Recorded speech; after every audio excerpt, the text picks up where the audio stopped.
Good afternoon. So our topic for this week is about political na pakikilahok.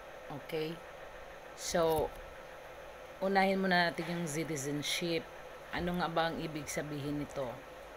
So, ito ay tumutukoy sa konsepto ng pagkamamamayan o ang kalagayan o katayuan ng isang tao bilang isang miyembro ng pamayanan o estado. Ito ay nagmula sa kabias ng Griego. Dahil halos lahat naman ng kaalaman na umusbong sa mundo ay nagmumula sa Gresya. So ito ay binubuo ng mga lungsod-estado, yung Griego na to or yung Greece, at ang mga lungsod-estado na to ay tinatawag na polis or P-O-L-I-S. Ito ay tumutukoy sa lipunan na binubuo ng mga taong may iisang pagkakakilanlan at mithiin. Meaning to say, meron silang pare-parehong lengguwahe at mga kultura, okay, na umiiral sa kanilang lipunan. So, limitado ang pagiging citizen noon. Tanging mga kalalakihan lamang ang pwedeng maituturing na citizen ng isang bansa, kung saan ang isang citizen ay may kalakip na karapatan at pribilehiyo. So, dito nagmula yung mga salitang karapatan, privileges. Okay, paano nga ba nagkakaiba yung karapatan? Yung karapatan, ito ay natatamasa or dapat matamasa ng lahat ng tao. But during that time, mga lalaki lamang ang binigyan ng karapatan. At syempre, ito ay pag sinabing pribilehiyo or privileges, hindi ito makakamtan ng lahat ng tao, kundi ng mangilan-ngilan lamang. So ayon sa orador na si Pericles, hindi lamang sarili ang iniisip ng mga citizen, kundi maging ang kalagayan ng estado.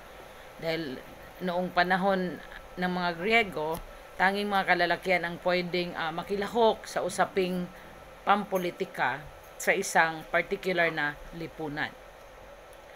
Ang isang citizen ay inaasahan na makilahok sa mga gawain sa polis, tulad ng paglahok sa mga pampublikong asembleya at paglilitis. So for example, meron silang pinaghihinalaan na may nagkasala, so nililitis nila. Ang mga babae ay walang karapatan na makilahok or magiging bahagi ng asembleya na maglilitis kung ang nasabing tao ay may kasalanan ba o wala. And it happened to Socrates before. Okay.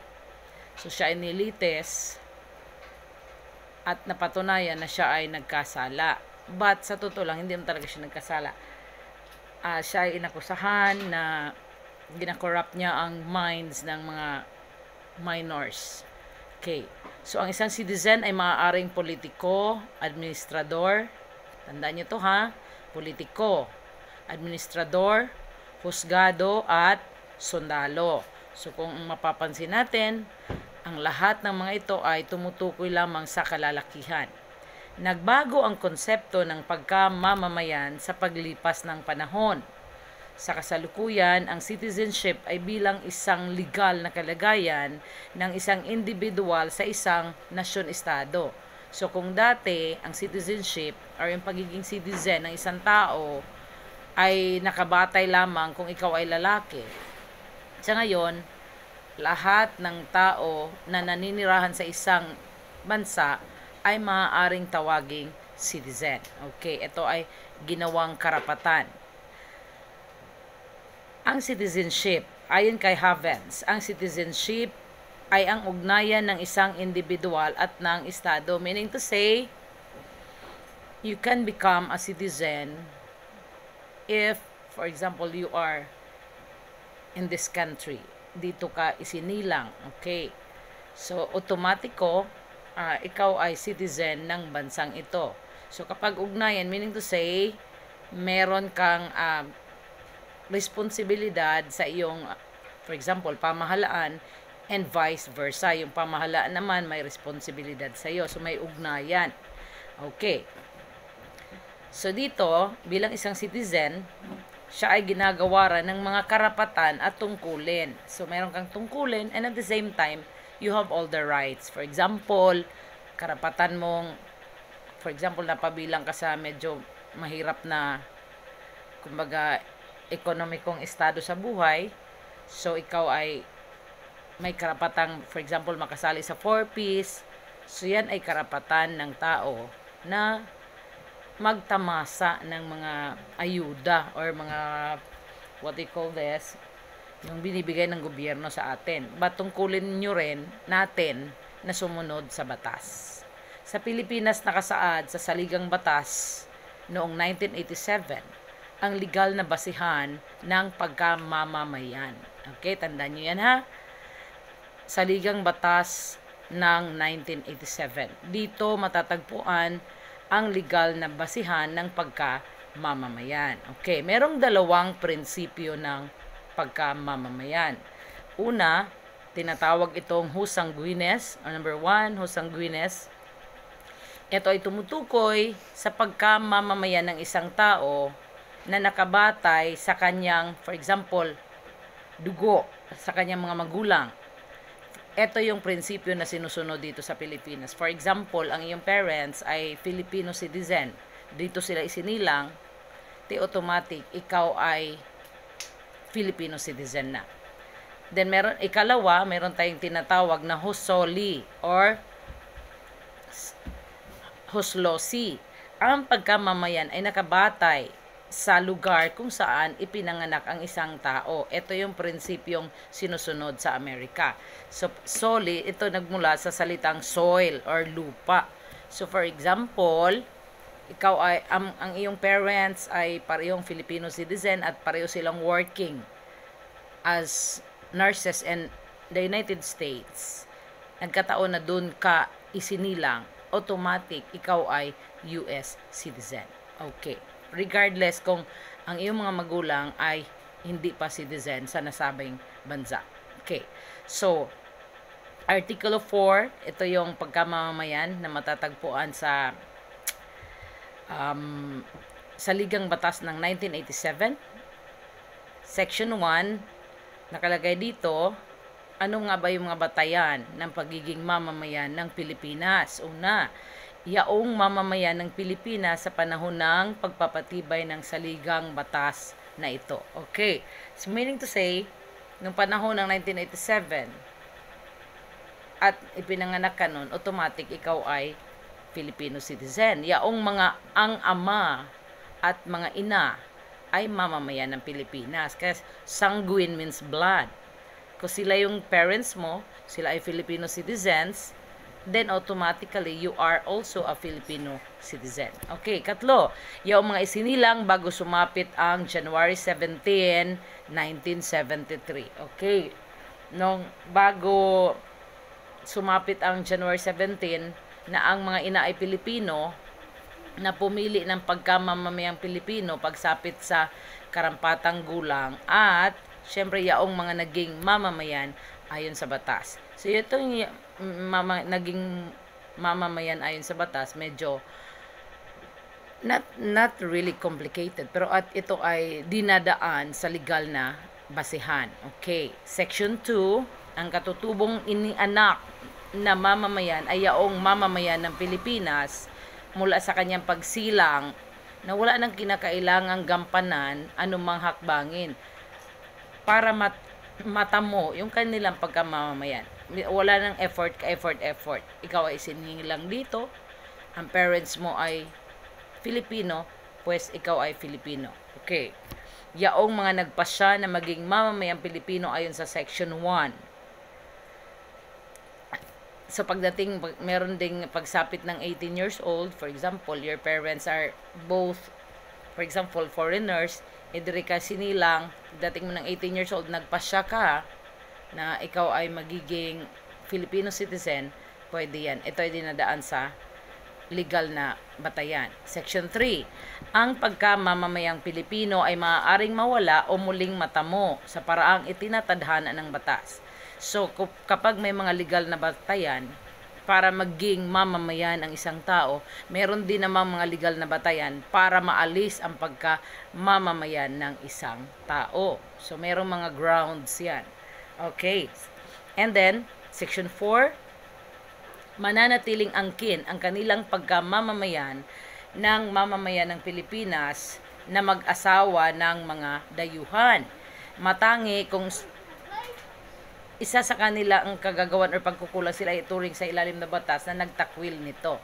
So for example, kahit nakapag-asawa ako ng foreigner, mananatili akong citizen sa Pilipinas. Maliban na lang kung nagpa-naturalize ako sa ibang bansa, nag-apply ako ng citizenship sa ibang bansa, so itinakwil ko yung karapatan kong maging mamamayan ng bansang ito. So pwedeng alisin sa akin yon.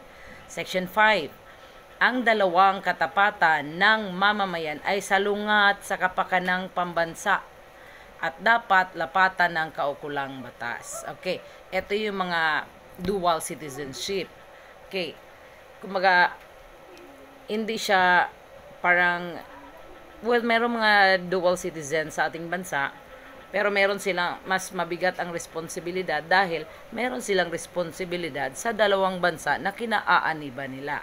At ito ay syempre dadaan sa isang legal na paraan. Okay. So, paano nga ba mawala ang pagkamamamayan ng isang tao? So, sa kabila nito, 'di ba, meron tayo ang pagiging mamamayan sa isang particular na bansa ay isang karapatan na tinatamasa or natatamasa ng isang nilalang. Pero maaari din itong mawala. Okay, unang dahilan ay kung siya ay sasailalim sa proseso ng naturalisasyon sa ibang bansa. Ang ilan sa mga ito ay ang mga sumusunod. Una, panunumpa ng katapatan sa saligang batas ng ibang bansa. Yan, nag-pledge ka ng allegiance na ikaw ay magiging, kumbaga yung katapatan mo ay pabor doon sa bansang, for example, pinuntahan mo. So, yan ay pwedeng isang ground pag nalaman niya ng Pilipinas na ikaw ay maaaring alisin bilang mamamayan ng Pilipinas. Ikalawa, tumakas sa hukbong sandatahan ng ating bansa kapag may digmaan. So, for example, ikaw ay isang sundalo, kaya ang dami na nagkalamatay or reserve force ka, may mga reserve mga pwedeng tawagin ng pamahalaan kapag sa oras ng digmaan. Since you have all the means, tatakas ka. So, ang mangyayari, pwede kang alisan ng pagkamamayan sa Pilipinas dahil tinalikuran mo ang iyong sinumpaang tungkulin. Okay. Ikatlo, nawala ng visa ng naturalisasyon. So, for example, hindi ka naman Filipino citizen talaga na yung ipinanganak at nag-apply ka, naturalized ka, pero nawala ng visa, hindi mo nagampanan ng maayos ang iyong mga tungkulin, hindi mo sinusunod yung mga legal na basihan para maging isang mamamayan ng isang particular na bansa, so maaaring mawala sa iyo ang pagiging or pagka-mamamayan mo. Okay. So, yan muna ang tatalakayin natin ngayon. So, para doon sa mga katanungan, i-post ko na lang online. So, pinauna ko lang yung mga karapatang pantao, but ito talaga ang una dapat nating tatalakayin. Mas inuna ko lang yun dahil pwede nating i-connecta ito because yung pagiging mamamayan ng isang tao sa isang bansa ay isang karapatan. So kaya pinahanap ko sa inyo kung ano-ano yung mga karapatang pantao na dapat taglayin ng isang mamamayan or ng isang tao, ng isang individual. So pwede nating i-connect dito. So hopefully, kung maklase tayo. Okay, but isabay ko na rin dito. That is for week 1. Kaso lang, wala tayong face to face. So, tatalakayin ko na rin itong week 2. Just in case na meron pa tayong mga holiday. So, week 2 tayo. Ang pamagat nito, under pa rin ito ng political na pakikilahok. Okay, mga pinakamahalagang pangkasanayang pagkatuto na ipaliliwanag ang kahalagahan ng pagiging aktibong mamamayan. Okay, lumawak na pananaw ng pagkamamayan. Mas pinalawak nito, class. Okay, so yung pagiging mamamayan ng isang tao, hindi lamang yung andito siya, dito siya isinilang, syempre meron siyang mga pananagutan or responsibilidad. Okay, na nakasaad sa saligang batas at ito ay kanyang responsibilidad hindi lamang sa kanyang sarili, hindi lamang sa kanyang kapwa, maging sa estado. or sa pamahalaan. Okay. So ngayon, ang pagkamamayan ng isang individual ay nakabatay sa pagtugon niya sa kanyang mga tungkulin sa lipunan at sa paggamit ng kanyang mga karapatan para sa kabutihang panlahat. Lahat tayo may taglay na karapatan, subalit ang karapatan na ito ay may kaakibat na pananagutan o responsibilidad. Okay, for example, karapatan mong magsalita, okay lang yon. Pero kung nagsalita ka at nakapanakit ka ng damdamin ng ibang tao, then it is now your responsibility to change that. Kasi, i-modify mo yung mga karapatan mo. Dahil, syempre karapatan din ng taong yun na hindi mapagsalitaan ng nakakasakit sa kanya. Okay. So, tingnan natin, tinitingnan ang individual na siya ay bahagi ng isang lipunan kasama ang ibang tao. So, we have the right to socialize with others. Kasi nga, socialization is very important for us to learn. Diba? Kasi nga, mas natututo tayo kapag marami tayong nakakasalamuhan na ibang tao. Kasi tandaan nyo, no man is an island. Okay, so bilang bahagi ng isang lipunan na may mga karapatan at tungkuling dapat gampanan, inaasahan sa isang individual na siya ay magiging aktibong kalahok sa pagtugon sa mga isyong kinakaharap ng lipunan at mas malawak na layunin para sa pagpapabuti sa kabutihang panlahat. Okay, dapat active ka. Hindi lang basta dahil nakatira ka sa bansang ito, passive yun. So, dapat aktibo ka. For example, may nakikita kang katiwalian, then it is your right to speak up, di ba? Since that is para sa kabutihang panglahat. Okay, so ayon sa lumawak na pananaw ng pagkamamamayan, igigiit ng isang mamamayan ang kanyang mga karapatan para sa ikabubuti ng bayan. Tandaan nyo ha, hindi lamang para sa kanyang sarili, kundi para sa bayan. So, kanyang gagamitin ang pamamaraang ipinahihintulot ng batas. Huwag naman yung susobra. Dapat kung ano lang yung nakatakda sa batas, yun yung gagawin. Dahil kapag sumobra, pwedeng magiging liable ka rin doon sa magiging aksyon na labag doon sa itinakda ng batas. Okay. Upang iparating sa mga kinauukulan ang kanilang mga hinaing at saloobin. So, for example, may problema ka sa mamamayan, it is your right to demonstrate. As long as hindi ka naman maninira ng mga, let's say, magbabandalismo ka. Wrong na. Kasi nga, irespeto natin kung ay yung mga ginawa ng pamahalaan para sa tao. So, for example, sa building, kagawaran ng edukasyon, for example, sa DepEd, inagalit ka sa DepEd, nag-vandalize ka doon. So, that is wrong. You have the right to demonstrate, to speak up, pero wala kang karapatang manira ng gamit ng pamahalaan. Okay.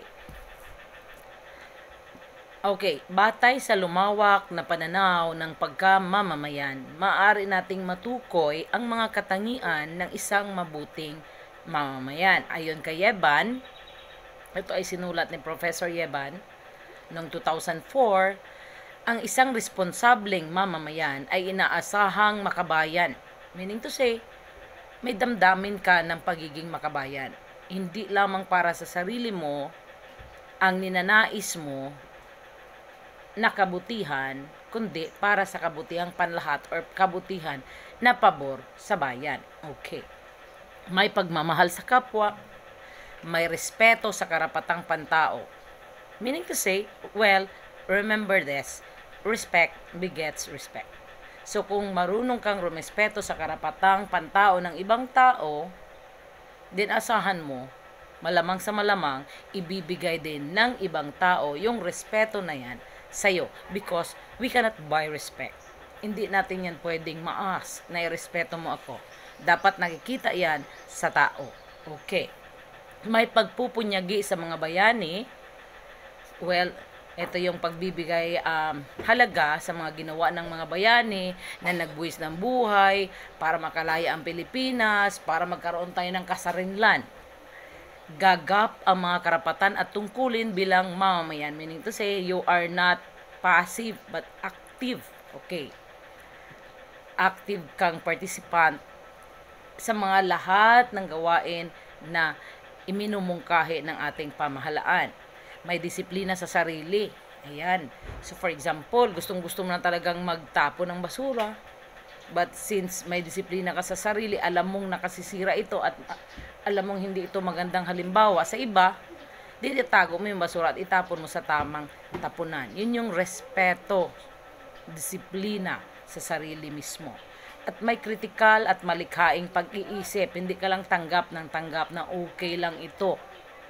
Dapat pinag-iisipan mo, tama nga ba ito? Ito ba ay pabor sa kabutihang panlahat or baka pang sarili lang ito? So, kabalo ka or marunong kayong mag-criticize. Malikhain ang pag-iisip mo. Meaning to say, hindi ka lang nakakahon. Okay? Naglahad ang abogadong si Alex Lacson naman ng 12 gawain na maaaring makatulong sa ating bansa. Ang mga gawaing ito ay maituturing na mga simpleng hakbangin na maaaring gawin ng bawat isa sa atin. Ngunit sa kabila ng pagiging simple ng mga ito ay maaaring magbunga ng malawakang pagbabago sa ating lipunan kung ito ay ating magagawa. So, ito yung 12 maaaring makatulong sa bansa. Yung mga hakbangin. Ito yung mga 12 ways or steps para makatulong tayo sa ating bansa. At dito rin maipakikita kung tayo ay mabubuting mamamayan ng ating bansa. Okay, una, sumunod sa batas trapiko. In other words, sumunod sa batas. Alam nyo na nga na bawal tumawid dahil nakamamatay, tawid ka pa rin ng tawid, dahil matigas ang ulo mo, nasagasaan ka, sinisi mo pang gobyerno. Wrong na. Dapat, kung ano yung nakalagay, kasi nga, kung ang lahat ng tao marunong sumunod sa batas, walang krimen, walang gulo na magaganap. Okay, kalawa, laging humingi ng opisyal na resibo sa anumang binibili. Although, minsan nagmamadali tayo, tapos maliit lang naman yung tindahan, minsan hindi na tayo humihingi ng resibo. Batandaan, kapag tayo ay humihingi ng resibo, nakatulong na tayo sa ating pamahalaan, okay, sa BIR, natulungan pa nating maging honest yung tindera or yung may-ari ng tindahan. Kasi mauobliga silang magbigay ng resibo, mauobliga silang magpakita or magpalabas ng totoong income nila. Okay, kasi kung hindi tayo hingi ng resibo, well, hindi nila ililista yon. Meaning to say, mas walang mga resibo, mas kakaunti yung babayaran nila na tax. Okay, at yung tax na to, ito yung makatutulong sa bayan. Okay, wag lang kurakutin ha. Ikatlo, wag bumili ng mga bagay na smuggle. Okay, yung mga illegal. Bilhin ang mga lokal na produkto, bilhin ang gawang Filipino. But, dito, medyo, sa totoo lang, kung magpapakatotoo tayo dito, kasi kadalasan ng mga smuggled goods, yung mga nasa black market, underground economy, ito yung mga mura. At ito yung affordable para sa atin. Kung para sa mga mahihirap, syempre kung saan yung affordable, doon sila. Pero, wag sanayin ang sarili na bumili. Sana, mabawasan lang yung presyo ng mga lokal na produkto.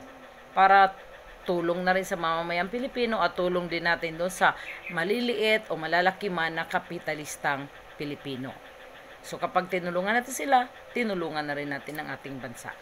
Okay, 4, positibong magpahayag ng tungkol sa atin, gayon din sa sariling bansa.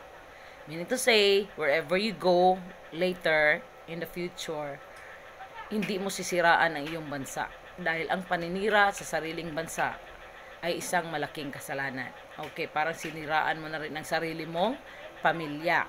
Okay, so, well, hindi naman perfect ang ating pamahalaan, hindi perfect ang ating sistema, pero hanapin na lang natin yung positibo dito. Yun na lang ang magagawa natin bilang mamamayan ng bansang ito instead na manira ka. Okay. 5, igalang ang nagpapatupad ng batas trapiko, pulis at iba pang lingkod bayan. Kasi, kumbaga for example, nahalal sila or yan ang trabaho nila, igalang natin yung posisyon nila. lalo na kung ginagampanan nila ng maayos ang kanilang mga trabaho. Okay, so igalang natin, sumunod tayo. Ika-6, itapon ng wasto ang basura, ihiwalay, iresiklo, at pangalagaan. So meaning to say, kagaya ng sinabi ko kanina, tapong-tapon ka na dahil kanina ka pang nakahawak dyan sa plastic mo, gusto mo nang itapon, pero magkaroon ka ng self-discipline. Itago mo muna, pwede mo na pang i-recycle yan, okay? Malay mo, pwedeng i-recycle, okay, dalhin mo sa bahay. Gawan mo ng paraan, hindi yung pakalat-kalat yan, dahil nagiging cause yan ng kapahamakan ng nakararami. Kasi it can cause flooding, right? Kasi nga, mabablock niya yung ating mga kanal dyan. Okay. 7, suportahan ang inyong simbahan. So, kung anumang sekta kayo napabilang, support, igalang natin, dito natin paiiralin, ayan, kagaya ng sinabi ko sa inyo, yung isa sa mga karapatang pantao, yung karapatan natin sa relihiyon. Okay? So, igalang natin kung ano man ang paniniwala ng ibang tao, at sana ganun din sila, igalang din nila kung anong paniniwala. Walang mabuti, walang magaling na relihiyon. Depende pa rin yan sa tao. So, kung doon sila masaya, suportahan natin yon. 8, tapusin ng may katapatan ang tungkulin sa panahon ng eleksyon. Ayan, iwas ang pandaraya. But the problem is, kung minsan, ang hirap i-educate, lalo na yung mga medyo may edad na hindi masyado nakakapag-aral, at sila yung prone sa vote buying, 'di ba? Something like that. Tapos sana kung tayo, lalo sa mga teachers na nagsiserve, iwasan yung pag-cheat, pandaraya, 'di ba? Sa panahon ng eleksyon. Dahil napakahalaga yan, dahil nakasalalay doon sa mananalo ang kumbaga kalagayan or magiging kalagayan ng ating lipunan or isang particular na lipunan sa ating bansa. Okay. 9, maglingkod ng maayos sa pinapasukan. Ito yan. Dapat hindi palaging sweldo ang hinihintay. Okay? The problem with, well, hindi ko na lang lalahatin, marami lang na ganun, laging sahod lang ang iniisip. Maliit naman ang sahod ko, pero ang tanong, ginagawa mo ba ang tungkulin mo? 'Di ba? Kumbaga, maging tapat, hindi magnakaw ng oras. Kagaya sa pagtuturo, for example, magturo. Hindi yung tatakas, 'di ba? Dahil dapat ginagawa mo yung tungkulin mo bilang guro, 'di ba? Kasi kung hindi ka magtuturo, dinadaya mo na yung mga estudyante mo, dinadaya mo yung gobyerno, dinadaya mo ang sarili mo. Okay. Next, magbayad ng buwis. So, for example, depende ito kasi may mga exemptions to eh. Exempted yung iba, lalo kung medyo mababa yung kinikita. Pero doon sa mga sapat ang kinikita, so dapat magbayad ng buwis kasi yung buwis na yan, malaking bagay yan para sa mamamayan. Ito ay makatutulong para mapaunlad ang ating bansa, huwag lang sana kurakutin. Okay. Bahala sila, basta magbabayad tayo ng buwis. Kasi nakalagay kahit sa Bible, di ba? Ang kay Juan ay para kay Juan, ang kay Pedro para kay Pedro, etc. etc. Okay, 11. Tulungan ang isang scholar o isang batang mahirap. So, for example, meron kayong kaklase na mahirap, nagkasakit, okay? So, pwede natin silang tulungan kahit sa maliit na paraan lang. Dahil, ang pagtulong, hindi man tayo mag-e-expect ng kapalit, pero syempre, it is a good deed, okay? So, parang, it is an obligation, or parang obligatory on our part na magbulig tayo or tumulong tayo sa kapwa natin. Okay. Kung meron, kung wala tayong magagawa. Okay, next. 12. Maging mabuting magulang. Turuan ng pagmamahal sa bayan ng mga anak. Ayan. Syempre, paano mo tuturuan na magmamahal sa bayan ang iyong mga anak kung hindi mo muna ipakita, you should lead by example. So, kung magiging magulang kay someday, lead by example. Papakita mo kung paano mo pinahalagahan muna ang lipunang iyong kinabibilangan kasi hindi man agad-agad yan So, kung makikita yan ng mga anak mo na hindi ka nagtatapon ng basura, hindi ka nagmamarites ng tiyan, naging kapakipakinabang ang buhay mo sa komunidad na iyong kinabibilangan, then, maaari nila itong tularan. Okay. And then, dyan na papasok yung tuturuan mo, ikukwento mo sa kanila kung ano yung mga pinagdaanan ng ating mga bayani, kung paano nabuo ang bansang ito. Talagang pinuhunan, dugo at pawis at mga iba't ibang sakripisyo. Yan. Para ma-feel nila na hindi pala ganun-ganun kadaling makamtan ang kalayaan ng isang bansa. Lalo't tayo ay sinakop ng iba't ibang mga dayuhan. Okay. So, yan ang 12 maaaring makatulong sa isang bansa. So, yung lesson ko for today, for week 1 and week 2. Okay? So, sana sa week 3 meron, may face-to-face na tayo. Then, tatalakayin ko yan kasi medyo mahaba na to. Okay? So, maglalagay ako ng mga katanungan. So, kailangan i-watch nyo muna ito and then sasagutan nyo yung mga katanungan na ipopost ko na lang sa inyong mga GC. Okay?